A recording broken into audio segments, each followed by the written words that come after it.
This is the No BS show with DJ No BS. Right now I got Stoplight Observations in the studio. What's up, dude? You guys all want to introduce yourself? Yeah. Yeah. All right, go around. Tell me who you guys are, where you guys from? Call us out. What you I'm do? Lewis Duffy from Old Village, South Carolina. Mm-hmm. Will Farrell from Austin, Texas. That's great. That's fantastic. I'm Will Mahoney. I'm from Somerville, South Carolina. I'm Luke Withers. I'm from Mount Pleasant. I'm Will Blackburn, and I am from Chattanooga, Tennessee. You could have gone way more fucked up. So, than those, all right. So you guys are all from Charleston, South Carolina, right? Yeah. Really, from all Yeah. grew up in Charleston. You guys known each other for a long time, right? Mm-hmm. That's pretty cool. So tell me about how you guys started, because I mean, you guys have a lot of time playing with each other and knowing each other. Yeah. Was it BK or McDonald's playpen? it was BK. Oh, This was back when Yeah. BK was cool. Yeah, BK. It was like It used to be cool. right around the Tender Crisp chicken sandwich era Mhm. when Darius was just coming out with the what was it, chicken bacon ranch Tender Crisp chicken sandwich. Yeah, it was a thing. Wendy's commercial though at the time. Oh, was it? It was Wendy's at the time commercial. Definitely Burger King.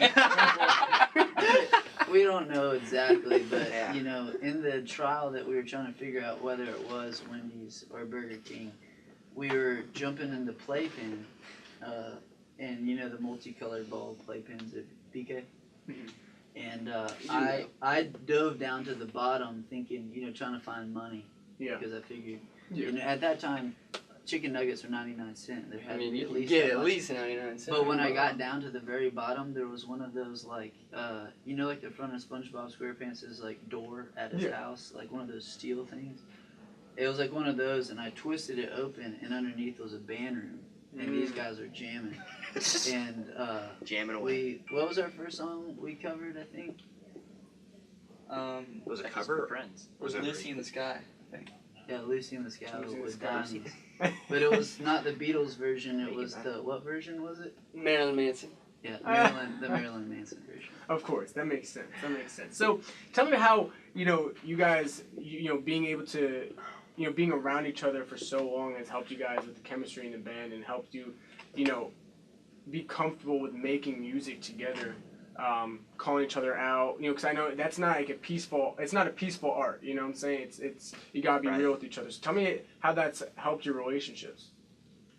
Well, I guess we've known each other for so long that it's easier to express your opinions and ideas and Mhm.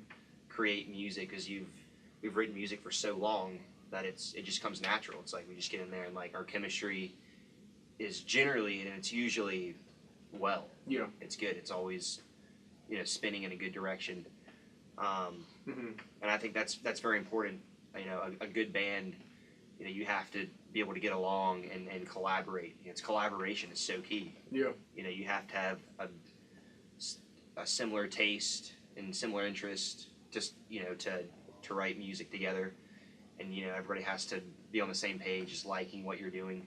Mm-hmm. That makes sense. So yeah, it's very very crucial. So, you guys are all from South Carolina, but you don't want to say that you guys are a southern band. You're not country, right? Yeah, I mean, Yeah, like how we're would you Southern. just? We're a rock we band from the have a South, lot of but- southern music. Yeah. We're So not- how would yeah, you like- how would you characterize yourself? Because you guys have a lot of different Yeah. influences in you. Well, it's tough because this is my personal. I always say, we love music so much that I never want to have one sound because we write so much music to Yeah. the point where we're very creative and we want to be innovative and we want to be a band. I always said that I wanted to be a band where you pick up our CD and it's like you just hear all kinds of music. It's not like we're punk rock or we're this. It's like we just write music. Mm-hmm. It's whatever we're feeling. Yeah, that makes sense. I remember I read one of you guys said that you have a little Biggie Smalls in you, and then was like you take influence from Biggie Smalls, and also was it Bob Dylan. Tell me how taking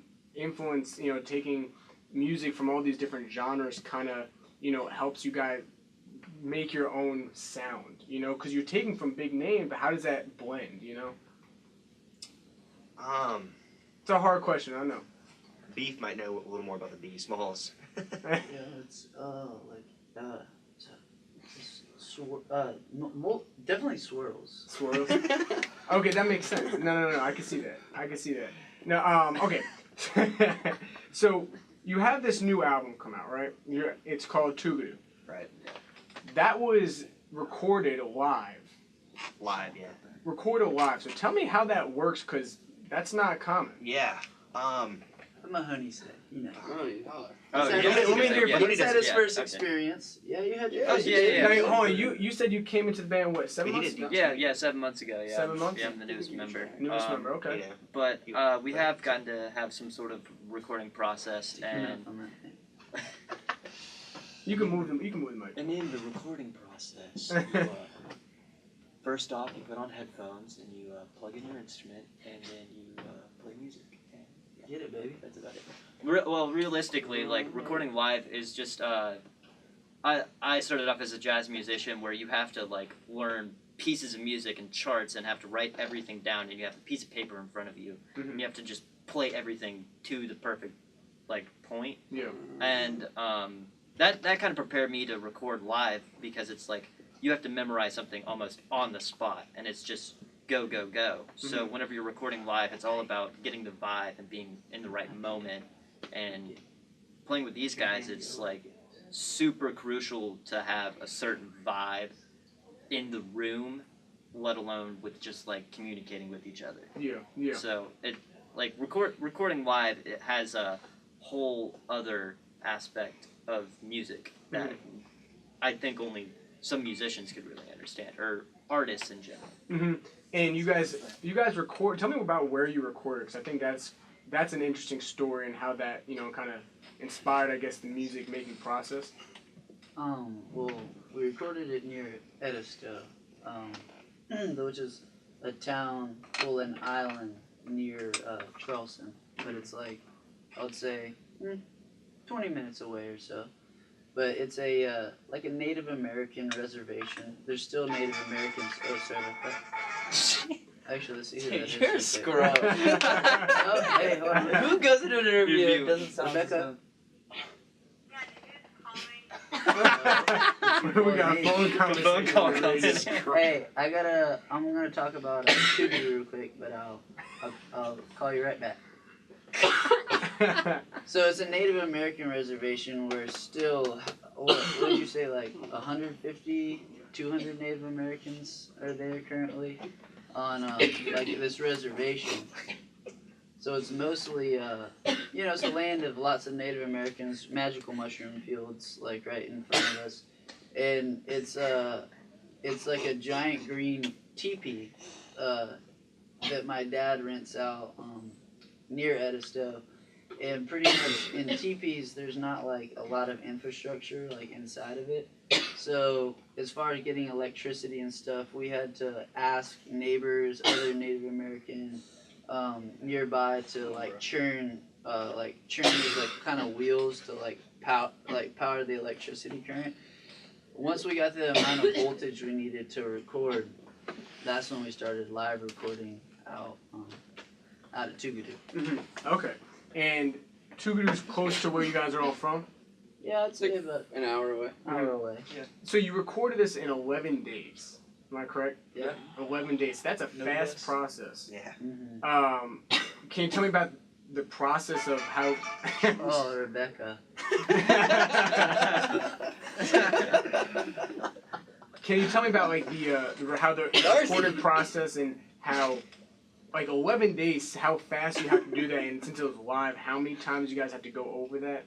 And I remember reading that you guys did that late at night, early in the morning, at different times. Wanna Certain tell me about songs, different days. Yep. Different strokes, different folks. The 11-day process was like the first 2 days we didn't even record a song. Mhm. So we were really down to like 9 days to finish it, and I don't know, it made a lot of pressure, but at the same time I feel like we come from a procrastinating generation. Rebecca, Silence your Hey, phone, you fool. I have a complex of my phone where it won't silence. So all I can do is just Turn it join off. Rebecca on the conversation. So after 2 days, we only had 9 days left, so there's a lot of pressure, but we're all kind of procrastinators. So we're like kind of, you can relate, exam is coming up in 2 weeks. You start studying about 5 hours before the exam. and that's kind of the most efficient time period to study for the exam. Mm-hmm. So all the pressure kind of really helped, like, the urgency of the creativity. So it made us super creative, Makes able sense. to finish it in time. And at the very last day, we recorded 50 Ways. It was raining outside, but it was still sunny. They say the devil's beating his wife at those time periods. And appeared a double rainbow. Uh-huh. A double rainbow appeared. And once that appeared, we kind of, we looked at each other, right? And we, what was it we kept saying over and over again? Meep. We were just like chanting it. Meep, meep. Because we were done, we were excited. Uh-huh. You know, the album's finished. It's a long process. And Yeah. us boys, when we get together and finish something like that, there's nothing much more you can say than something like Meep. Meep. That's the motto. meep, pretty much. Well, you mentioned 50 Ways, so I want to play 50 Ways. And I want to talk about that because that's a very unique song the way it starts off. So I'm going to play that real quick Cool. and let's talk about that. All right, so keep listening. This is the No BS Show and I have stoplight observations. All right, keep listening. All right. All right, welcome back. So we have stoplight observations up here on the No BS Show. So you just heard one of their new singles, the 50 Ways, on their new album Toogadoo. And so let's talk about this song. It starts off in an interesting way. That's the reporter or anchor from one of the news channels of when 9/11 occurred, when the first plane struck the North Tower? South Tower? I don't remember which tower was first. And then you also have a phone call, someone calling in saying that they just saw a plane hit one of the towers. Mm-hmm. It's an interesting way to start off a song. First of all, this is an interesting thing to put in a song. So tell me about what was the inspiration, what was the thought process to put that in a song? Lois? I'm not the one that did it. The person who did it. Well, we were late night. It was like an idea for a long time. I think like it had come up in the van at some point and then just kind of manifested. And we were in the studio super late and a guy named Larry Ford rolled a cannoli. It was delicious cannoli. I love cannoli. And we were Blitzkrieg Bob and decided, while we were listening to the song, everything it stands for, we were going to look up like YouTube videos of 9/11. Yeah. And when we started watching them, it's like, I saw it a long time ago, of course. You see the footage, but I had never, like on YouTube, there's some like serious footage. And I don't know, I just never put like enough thought into it before about like how crazy that is that it even happened. Mm-hmm. And we were watching the videos. We kind of had preconceived the idea as a band, and we just realized like how impactful it was. Not when the first plane hit, but when the second plane hit. Because when the first plane hit, like in the news anchors, if you listen to them, they all just think a plane accidentally flew into the towers. Yeah. But then the second one hits, it's like, obviously a terrorist attack. So, I don't know, part of the influence was like Beatles and Pink Floyd put like kind of like vocal sample-y type stuff in the songs. And then we just tried it, like we put it on top of it, and then, it's pretty epic and straightforward. But the main thing was this, the song is a real deep, meaningful song about kind of what all of us went through. And if you're from New York, I'm sure I can only imagine just like the drama and just intensity of the situation there. And when you throw that clip in it, it's kind of like it immediately kind of hits you with the seriousness of the topic, which I think the rest of the song kind of grabs your attention and kind of is like the place setter for it. Mm-hmm. I really like that. You guys spoken a lot about how this generation has that your generation, our generation has had so much given to us. Like, I think one of you guys said something about how we've had more than kings have had. Airplanes, air conditioning, running water. But this kind of talks about the darker sides of what this generation has gone through. Because I was 6 years old when that happened. I mean, a lot of kids, kids in high school, that's all they know, terrorism. You want to talk about that side of the dark side, even though you guys acknowledge the privilege that we've had. We're talking about kind of what you were talking about this morning in the van. It's about the craziness. It's heavy, I guess. Of like, Yeah. even the Hillary and Trump stuff, and just the ridiculousness. But like, look at where we are. Look at what we've chosen. Look at what our priorities are. Mhm. Look at who we idolize. Look at what we watch on television. Look what we've created. Look what social culture is. Is it wholesome? I mean, ask yourself. If you think it is, then I don't know. You might be a crazy person. I don't think it is, and it's hard. How do we know? Progress for the sake of progress is always good, and things will always move forward. Mhm. So we're not going back. So to hear all the Trumpisms of let's move in a reverse way, and to hear people say things like, "Oh, I'm going to go vote for Gary Johnson because I don't like Hillary or Trump." Well, you vote for Gary Johnson, you're voting for Trump because it's coming down to Hillary or Trump. So, and this is what we've got. So this is kind of what we're doing right now, and I feel like I'm getting off your subject matter, but that's where I'm at. It's just frustrating. Like in the last couple of days, I've been sitting around thinking about it, and I cannot believe this is where we're at. That's where we've been brought This to. is what's pretty going much on. Is this. It's Yeah. terrifying. Totally And we made crazy. this album, I guess, right around the time we saw. This is right around the time that Bernie was still kind of a front runner for the Democratic race. Yeah, last year, yeah. And I think when Bernie was out, a lot of people kind of threw the towel in, and they were like, "I don't know, I'm an American, but this isn't for me. This race isn't for me." I think what he represented was what I think a lot of kids in this generation, especially college students, really like Bernie because even though he was the oldest candidate, he represented what a lot of younger people wanted. Yeah. But I think that idea that your message kind of comes through in a lot of your songs. I think it's kind of apparent. But I also want to talk about how you guys spoke about your distrust in the music industry. Tell me about some of the hardships you guys faced in the industry, because obviously most people don't know what it's like to be in the music industry. So tell me why you guys, I don't want to call you guys an up and coming band because you guys are getting attention. I don't think it's fair to call you guys up and coming because you guys have a nice following, Right. and you guys are talented. I feel like up and coming people don't really have sometimes they don't have their sound. You guys have a sound, and people like that. So tell me about how someone at your level, the problems that you face in the music industry and why you have that distrust. I think we came up in the time, like when we first started playing music, this is when you first started seeing Spotify, and this is when Pandora has had like its few years of like stardom. So now the streaming world is huge, and people aren't really selling albums anymore. Like I heard Nas say in an interview last night that his most like gratifying moment as a rapper was when he went platinum, like multiple times. Well, no artist today is going platinum. Like no one's going platinum. There is no such thing because no one buys records anymore. So right on the time that's happening, the whole record industry is changing, and the 360 deal is probably the most popular deal in the industry, and the big three, that's their go-to, and that's what they were doing. So even this morning I spoke to John Keith about it. I said something like, I heard from a guy that we respect and admire that there's so much music right now in the middle level, kind of in between your Billboard Top 100 and in between like your Alt Nation, maybe on Sirius, whatever it is. But it's right in the middle. It's like your Nathaniel Radcliffe's and your Bahamas and all these bands that like I know, but some of you guys might have no idea who I'm talking about. But they sell out 1,000-cap rooms. Well, we don't have enough venues anymore to fit all these bands because of these streaming networks. But at the same time, these streaming networks aren't paying the individuals whose music they're streaming enough. And so everyone's kind of starving. And I think the record industry figured that out. Look, we don't know anything either. Like, we never had a record deal. Like, we've walked in the halls of Atlantic, but that doesn't mean anything. Like, everyone has.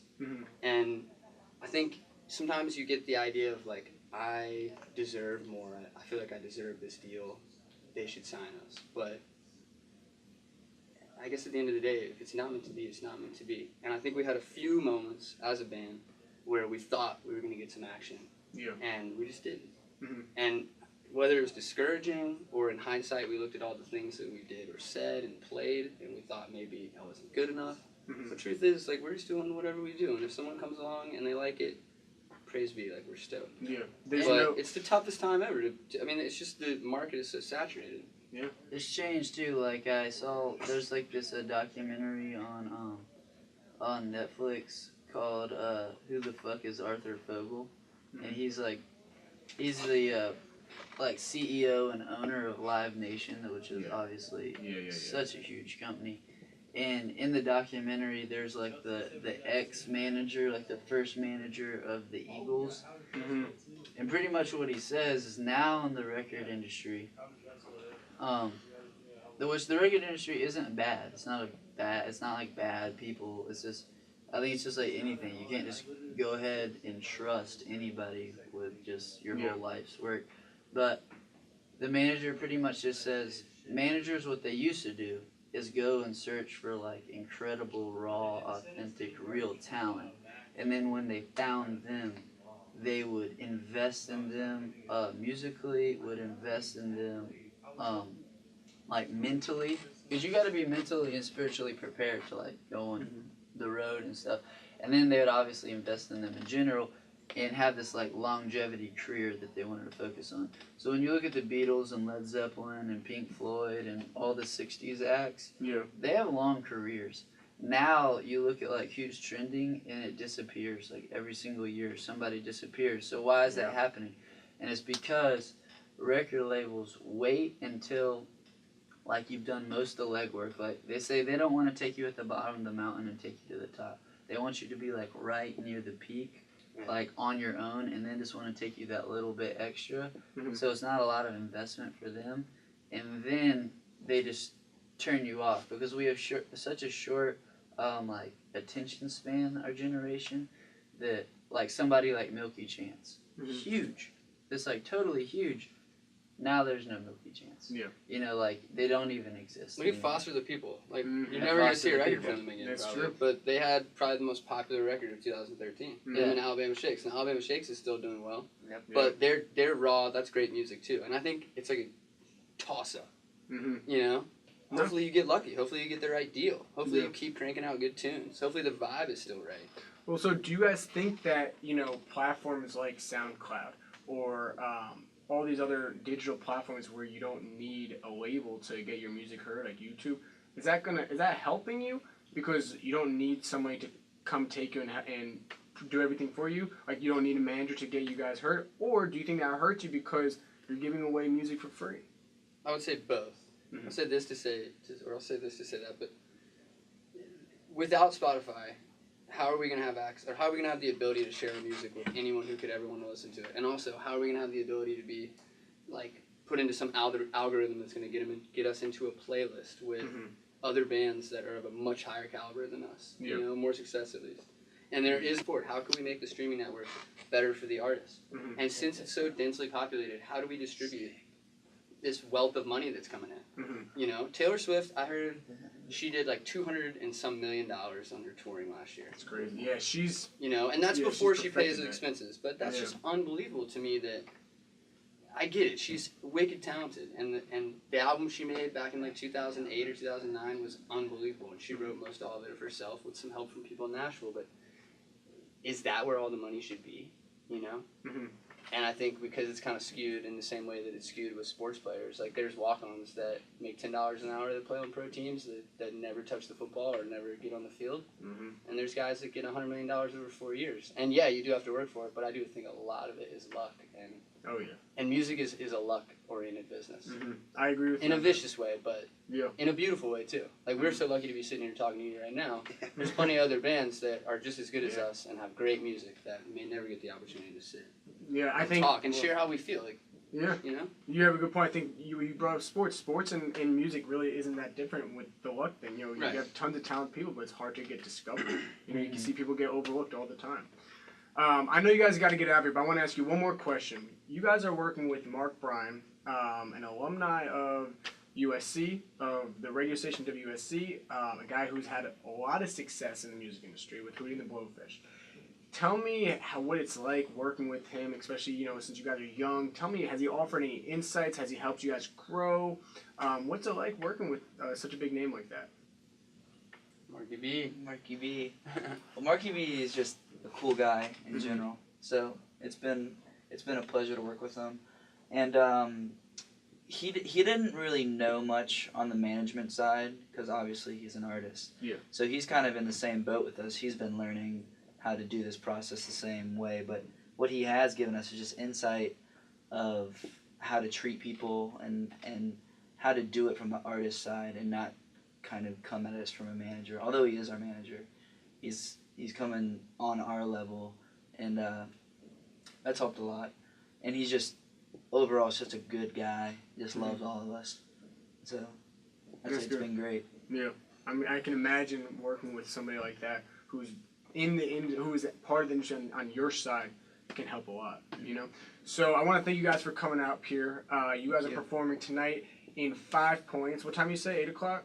8 to 10. See, All right, so make sure you, all the listeners, tell your friends, come out to 5 points tonight. See Stoplight Observation. Stoplight Observation is blowing up. Check out their new CD, their new album. CD. Right? We just said CDs don't exist anymore. So, We the actually new, are selling CDs though, for real. you are, all right, hey, buy some CDs then. We got vinyls too. Vinyl. Vinyl coming out. I like Yeah, that. so we're throwing Vinyls it are way coming back. back. Yeah, vinyls are coming back more than CDs, realistically. Probably, yeah. Ooh, just throw one of those in before we get out of here. Yeah. It's already Cassettes? been No done. cassette kit? No cassette tapes? no cassettes. All No right. cassettes. All right, so Some 8-tracks coming though. That's like super underground. for real. All right, so Tougadoo, new album. Check it out on SoundCloud, Spotify, YouTube. These guys are great. All right, so keep listening. This is the No BS Show. Thank you guys for coming No up. BS. No BS. All right, and this is Dinosaur Bones, their new hit single. Keep listening.